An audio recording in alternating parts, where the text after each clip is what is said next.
Hello students, decimal fraction के एक और सवाल में आपका स्वागत है। आइए, आप हमारे चैनल से जुड़े हुए हैं इसलिए आपको बहुत बहुत धन्यवाद।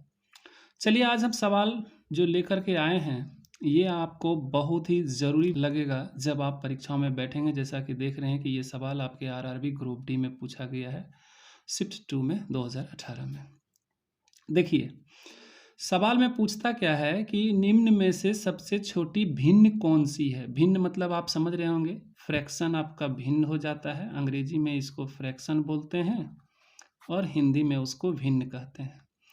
कोई भी जो भिन्न होता है ना, वो एक्स बाय वाई फॉर्म में होता है।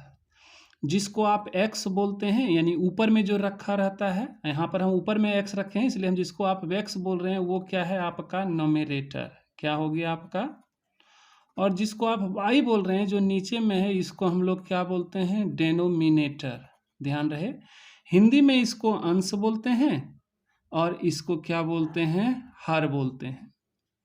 एक और बात जो जाननी जरूरी है आपको यहाँ पर, वो ये है कि नीचे जिसको आप हर बोलते हैं, अगर ऊपर का कोई चीज फिक्स कर दीजिए आप और नीचे अगर आप बढ़ाते रहें, मान लेते हैं कि ऊपर में हमने फिक्स कर दिया x और नीचे 10 कर दिए। यहाँ x है, नीचे हम 12 कर दिए। यहाँ x है, नीचे हम 15 कर दिए। यहाँ x है और नीचे हम 20 कर दिए।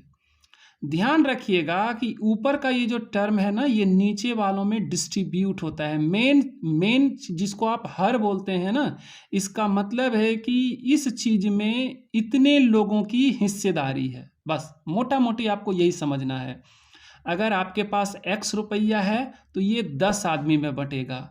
अगर x रुपया है यहाँ पर तो ये 12 आदमी में बटेगा। अगर यहाँ पर x रुपया है तो ये 15 आदमी बटेगा। और यहाँ पर अगर x रुपया है तो ये 20 आदमी में बटेगा। बस इतना अगर आप जान लें तो आपके लिए फ्रैक्शन थोड़ा आसान हो जाएगा। लेकिन हाँ, उतना भी आसान नहीं है। यहाँ क्या होता है, कभी आपको अंश को बदल देगा, हर को स्थिर छोड़ देगा, कभी अंश और हर दोनों को बदल देगा, है ना। लेकिन यहाँ से अगर हम शुरुआत करेंगे तो फिर जैसे जैसे बातें बढ़ती चली जाएगी हम आपको उसके बारे में बताते चले जाएंगे। चलिए, बात समझ गए होंगे आप कि जितना आसान यहाँ पर आपको दिख रहा है, अगर इतना ही आसान सवाल पूछा जाएगा तो फिर कंपटीशन किस बात की होगी। आइए देखते हैं कि क्या हम कर सकते हैं यहाँ पर। ठीक है, सवाल यहाँ पर है कि निम्न में से सबसे छोटी भिन्न कौन सी है। यहाँ पर आप देख रहे होंगे कि यहाँ 3 है, यहाँ 15 है। मैंने आपसे कहा था एक्स एक्स एक्स ऊपर में फिक्स है, यहाँ तो फिक्स नहीं है आपका। नीचे बोला 10 12 15 20, यहाँ है कुछ, तो नीचे वाले को तो आप कह सकते हैं कि ये इधर इंक्रीजिंग ऑर्डर में है, तो ये भी क्या है, इंक्रीजिंग ऑर्डर में है। यानी कि 15 से 20 बड़ा है, 20 से 64 बड़ा है और 64 से 1000 बड़ा है। ऊपर में 3 5 8 25 है, यानी कि ऊपर का जो आपका नोमेरेटर है वो क्या हो रहा है, बदल रहा है। अब क्या होगा, इससे आगे जब हम बढ़ेंगे तो हम क्या देखेंगे, तो हम हर भिन्न में कोई ना कोई एक प्रॉपर रूल लगेगा। हम सारे रूल्स का धीरे धीरे आपके पास चर्चा करेंगे। आप इस चीज़ को समझिएगा तो पता चलेगा कि हाँ, हम धीरे धीरे हर एक चीज़ को समझ रहे हैं। रूल्स क्या लगता है, जैसे कि यहाँ पर आप देखिए, पहले आपको लिखा हुआ है 3/15। कितना लिखा हुआ है, 3/15। यानी कि 3/15 में ये क्या है, 5 गुना है। क्या है ये, अंश का हर क्या है, 5 गुना है। अगर इसको 5/20 करते हैं तो ये क्या है आपका, 4 गुना है। ठीक है ना। अगर इसको हम करते हैं तो ये क्या है आपका 8/64, क्या है ये आपका 8 गुना है। ध्यान है ना, ये 5 गुना है, ये 4 गुना है, ये 8 गुना है। और अगर यदि हम 25/1000 करते हैं तो ये क्या है, ये आपका 40 गुना है। ध्यान रखिएगा कि ये सारा टर्म तो थोड़ा क्लोज है, 4 5 8 है, लेकिन ये 40 टाइम्स ज़्यादा है। मतलब 25 रुपये को 1000 लोगों में बांटा जाता है, यानी कि 40 गुना कम रकम यहाँ मिलेगा किसी को भी। यहाँ 8 गुना कम मिलेगा, यहाँ 4 गुना कम मिलेगा, यहाँ 5 गुना कम मिलेगा। बात समझ रहे हैं ना आप। 25 रुपये को 1000 लोगों में अगर बांटा जाता है तो सोचिए कि 40 गुना यहाँ पर लोग क्या हैं, ज़्यादा हैं। आप ऐसे ही समझिए इस सवाल को, तो आपके लिए बेहतर होगा। इसका मतलब है कि हम जान रहे हैं कि नीचे डिनोमिनेटर जितना ज़्यादा होगा, ये 40 टाइम्स ज़्यादा है, इसका मतलब इतना गुना कम मिलेगा यहाँ पर लोगों को पैसा। और इस स्थिति में हम आसानी से कह सकते हैं कि ये जो सबसे छोटी भिन्न जिसके बारे में हम सोच रहे हैं वो क्या है, 25/1000 है। और यही 25/1000 क्या हो गया आपका, इसका उत्तर हो गया। आप बी के साथ जाएंगे। चलिए, ये सवाल यहीं कंप्लीट होता है। अब हम दूसरे सवाल की तरफ चलते हैं। ये है आपका दूसरा सवाल। आइए, दूसरा सवाल है कि निम्नलिखित में सबसे न्यूनतम कौन सा है। मैंने आपसे कहा था कि सवाल आपको जैसे आएगा वैसे आपको उस सवाल के हिसाब से एक प्रॉपर रूल सेटअप करना होगा अपने दिमाग में कि इसको कौन से रूल से तोड़ा जाए। और देख करके अगर आप आंसर नहीं बता सकेंगे ऐसे सब सवालों में तो फिर आपको ज़्यादा वक्त लग जाएगा। देखिए सवाल क्या है, सबसे न्यूनतम कौन सा है। यहाँ पर क्या है, नोमिनेटर में 3 3 3 3 3 भरा हुआ है, डेनोमिनेटर में 4 5 8 11 भरा हुआ है। अब आप समझिए कि अगर 3 रुपये को 4 लोगों में बांटा जाए और 3 रुपये को 11 लोगों में बांटा जाए, बात समझ रहे हैं। 3 रुपये को 11 लोगों में बांटा जाए और 3 रुपये के 4 लोगों में बांटा जाए, इसका मतलब है कि 3/4 जो है वो बड़ा है 3/11 से, क्योंकि इसको जो रकम मिलने वाला है वो इसके रिस्पेक्ट में काफ़ी ज़्यादा मिलेगा। ध्यान दीजिएगा, नीचे 4 है, नीचे 11 है, ऊपर 3 3 फिक्स है, अंश आपका न्यूमरेटर फिक्स है। इसका मतलब इसका जो हम डिसीजन करेंगे ना वो डिनोमिनेटर से करेंगे। डिनोमिनेटर जिसका ज़्यादा रहेगा, अगर हम इस दोनों में देखें तो डिनोमिनेटर इसका ज़्यादा है, इसका मतलब ये संख्या क्या है, छोटी है।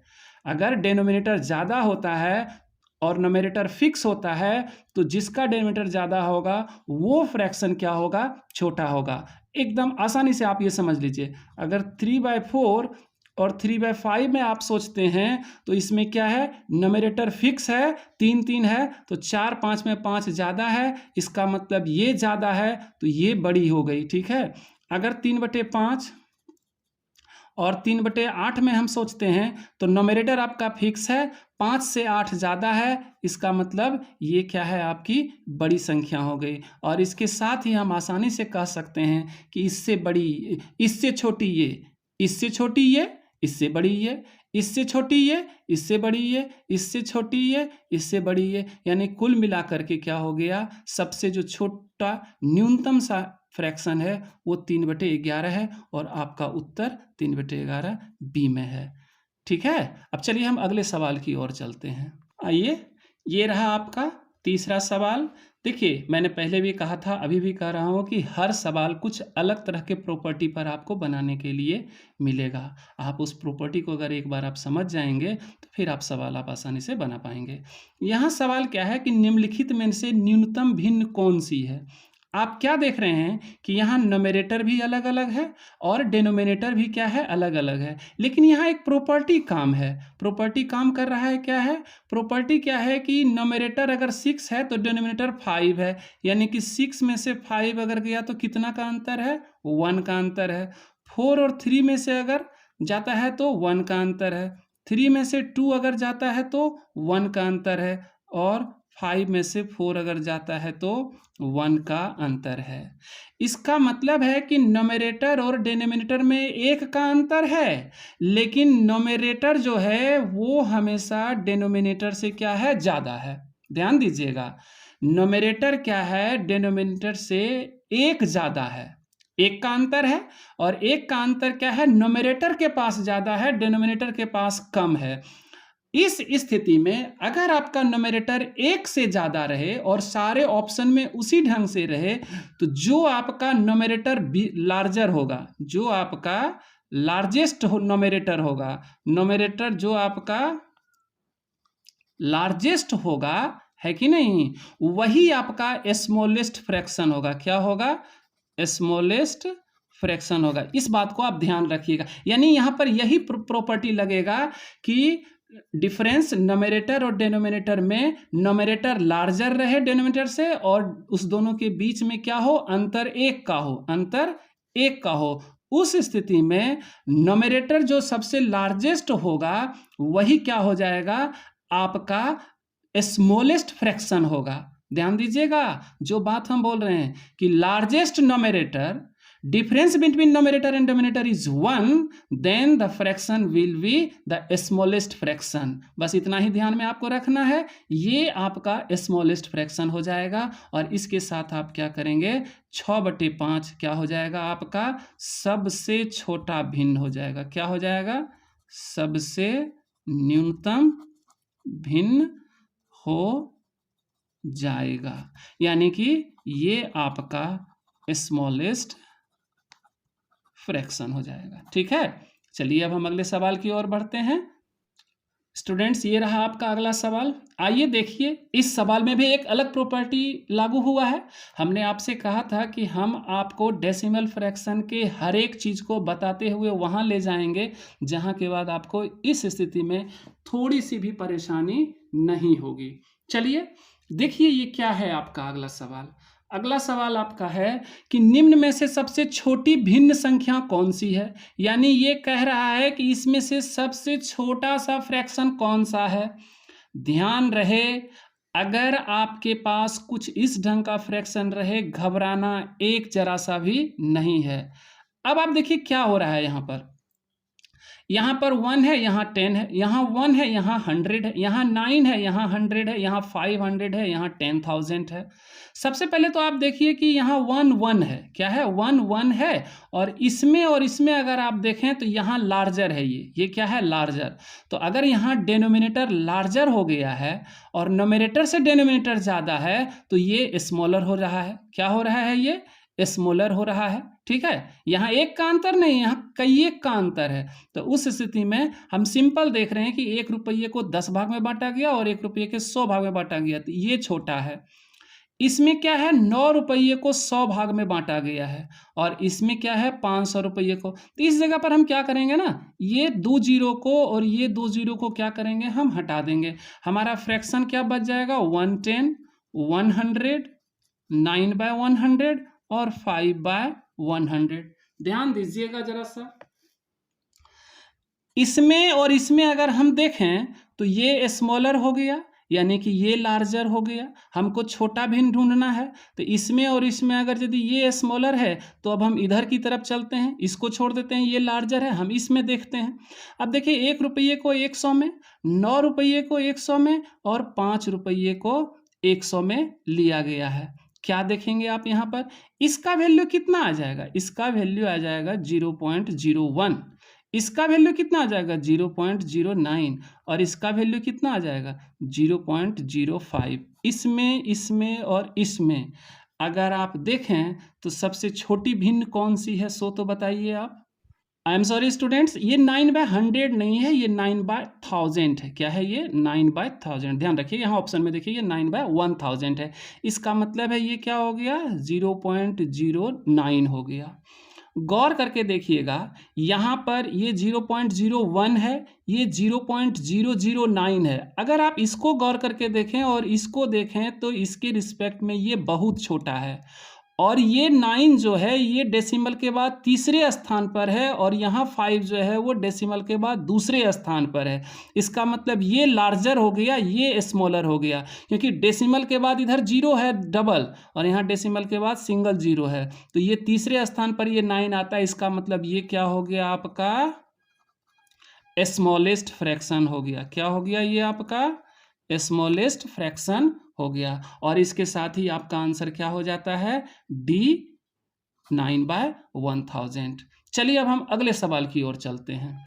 आइए स्टूडेंट्स, ये रहा आपका अगला सवाल देखिए, हमने कहा था ना आपको हर एक तरह के सवालों से जोड़ेंगे हम। ऐसा नहीं है कि किसी एक ही पैटर्न पर हमने 5 सवाल बता दिया और आपका काम हो गया, नहीं, हम आपको अलग अलग सवालों से जोड़ने का प्रयास कर रहे हैं। यहाँ है कि निम्नलिखित में से कौन सा सबसे बड़ा है, यानी कि ये जो फ्रैक्शन आपको दिख रहा है इसमें से सबसे बड़ा कौन सा है। ठीक है, आइए देखिए, ऐसे सवाल में क्या है ना कि यहाँ पर भी क्या है, नोमिनेटर और डेनोमिनेटर में 1 का अंतर है। कितना है, देख लीजिए आप, 16 घटा 15 बराबर 1, 25 घटा 24 बराबर 1, 35 घटा 34 बराबर 1 और 20 घटा 19 बराबर 1। इतना अगर आपको मालूम हो जाए, उसके बाद हमें देखना है कि अगर सब में एक का ही अंतर है तो हम ये देखेंगे कि डिनोमिनेटर सबसे ज़्यादा कहाँ पर है।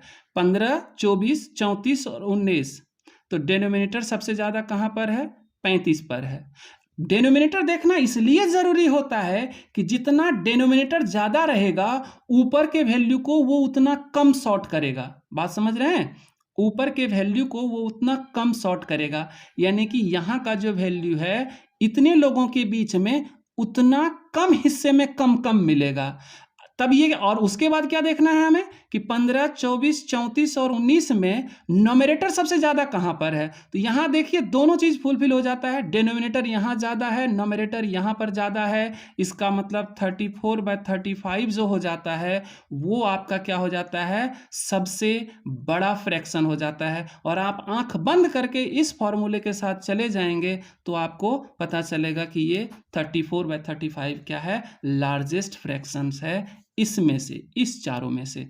ठीक है, तो अगर आपको एक का अंतर मिले नोमिनेटर और डिनोमिनेटर में, और डिनोमिनेटर नोमिनेटर से एक ज़्यादा हो, तो उस स्थिति में आपको ध्यान देखना है कि नोमिनेटर सबसे ज़्यादा कहाँ पर है। ध्यान रहे, नोमिनेटर सबसे ज़्यादा कहाँ पर है। जहाँ नोमिनेटर सबसे ज़्यादा रहेगा वही आपका क्या हो जाएगा, लार्जर फ्रैक्शन हो जाएगा, लार्जेस्ट, इन सबों में लार्जेस्ट फ्रैक्शन हो जाएगा। और इसके साथ ही आपका ये सी जो है सो उत्तर हो जाता है। चलिए हम आपको अगले सवाल की तरफ ले चलते हैं। आइए, आपका ये अगला सवाल रहा। देखिए, ये इस सवाल में थोड़ा सा टेक्निकल पॉइंट डाल दिया गया है। अंतर कुछ नहीं है, अगर आप पिछले 5 सवालों को बहुत गहराई से देखेंगे तो उसी में से ये छठा सवाल आपके पास निकल करके आया है। सवाल क्या है सो देखिएगा, 2/3, 3/4, 4/5 और 5/6 में से सबसे बड़ी और सबसे छोटी भिन्न का अंतर ज्ञात कीजिए। मतलब यहाँ पर सवाल को 3 भाग में बांट दिया गया है। कहता है कि सबसे पहले जो सबसे बड़ी है उसको भी बताइए, फिर जो सबसे छोटी है उसको भी बताइए, और फिर सबसे बड़ी और सबसे छोटी के बीच का जो अंतर है उसको भी बताइए। देखिए, पिछले सवाल में, इसके पहले वाले सवाल में, जैसा कि हम आपसे कहे थे कि 2/3 में क्या आप देख रहे हैं, 3 - 2 1 है। 3/4 में क्या है, 4 - 3 1 है। 4/5 में क्या है, 5 - 4 1 है। और 5/6 में क्या है, 6 - 5 = 1 है। यानी 1 का तो अंतर है, लेकिन यहाँ पर नोमिनेटर से ज़्यादा डिनोमिनेटर है। तो हमने आपसे कहा था कि अगर हर जगह फ्रैक्शन में 1 का अंतर रहे और नोमिनेटर से डिनोमिनेटर ज़्यादा रहे, 1 का अंतर मतलब डिनोमिनेटर ज़्यादा रहे, नोमिनेटर कम रहे, तो फ्रैक्शन का नोमिनेटर जो सबसे ज़्यादा बड़ा होगा वही आपकी सबसे बड़ी राशि होगी, सबसे बड़ा फ्रैक्शन होगा। इसका मतलब है कि पिछले सवाल से अगर हम देखें तो 5/6 आपका क्या हो जाता है, सबसे बड़ा फ्रैक्शन, सबसे बड़ा भिन्न हो जाता है। और उस हिसाब से जो सबसे छोटा है यहाँ पर डिनोमिनेटर वो क्या है, 3 है, और नोमिनेटर भी यहाँ पर क्या है, 2 सबसे छोटा है। तो 2/3 जो आप देख रहे हैं, 2/3, ये क्या है, आपका सबसे छोटा डिनोमिनेटर है। अब आप देख लीजिए, सबसे छोटी राशि, आई एम सॉरी, सबसे छोटी राशि है, सबसे छोटा भिन्न है। अब क्या कहता है कि सबसे बड़ी और सबसे छोटी भिन्न का अंतर ज्ञात कीजिए।